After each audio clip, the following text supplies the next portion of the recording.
Canadian sprinter Andre De Grasse has won the gold medal in the men's 200-meter sprint, adding another medal to his already distinguished Olympics career.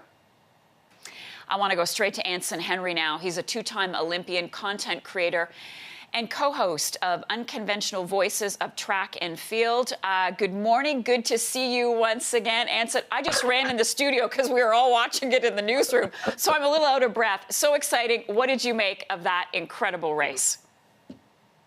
I mean, the race was his to lose. I think that when he was coming off the straightaway, or coming into the straightaway, I was like, he got it. Because speed maintenance-wise, none of those guys can really touch him. It's been like that all year, whether he was running 100 or 200. With the type of shape he's in, once he's upright and running, he's going to be going faster than everyone else. So it was just a matter of him coming off the turn in good position.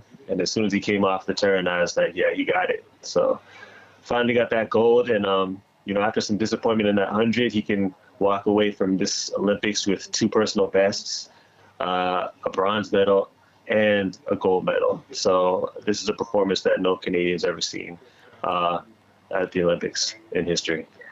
Wow, it is so exciting. So I know you're in touch with him. What are you going to say when you text him?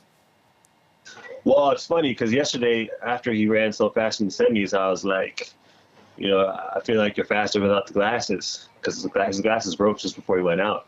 But he likes running in the glasses, so he told me he was going to put them back on, and I guess I'm going to just have to say, I guess you were right. Was it the same pair, or did he bring a backup? I don't know if he fixed them or if Oakley got him another pair or something, but he was going to wear them. So I think he might have just fixed the ones he had already. Yeah, well, they proved to be good luck. So what do you think his expectations were going into this race this morning, and who did he see as his biggest competition? He wasn't really afraid of anybody. He knew he was better than these guys in the 200. I think he had more concern with certain people in the 100.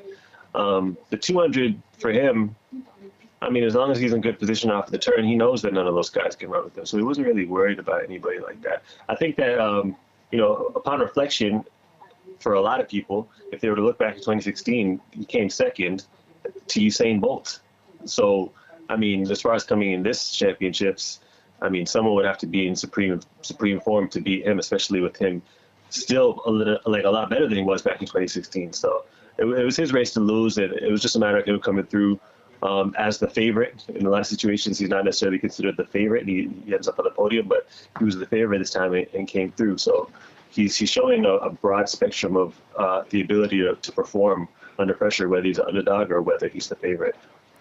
Aaron Brown, let's talk about him. He decided to sit out the 100-meter race and focus on the 200-meter. We all know Andre ran both. Can you talk to us about the difference between Andre and Aaron and their strategy?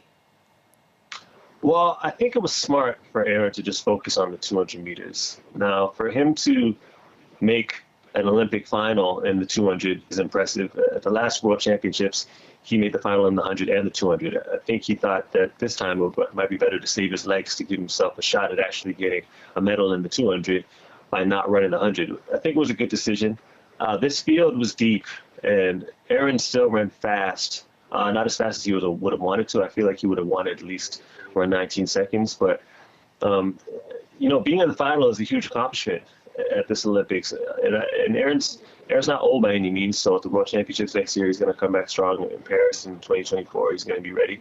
So being in that final is one of the major things as far as showing yourself as a real player, and Aaron has proven to do that numerous times. So, he's going to be upset, but all in all, moving forward, it's a good position to be in. And, two Canadians in the final is always good to see. He shouldn't hang his head for too long. Such a thrilling gold, and wow, it's just so hard to put into words. Anson, I'm glad you were able to join us again this morning. It was good to talk to you. Anson Henry is a two-time Olympian, content creator, and co-host of Unconventional Voices of Track and Field.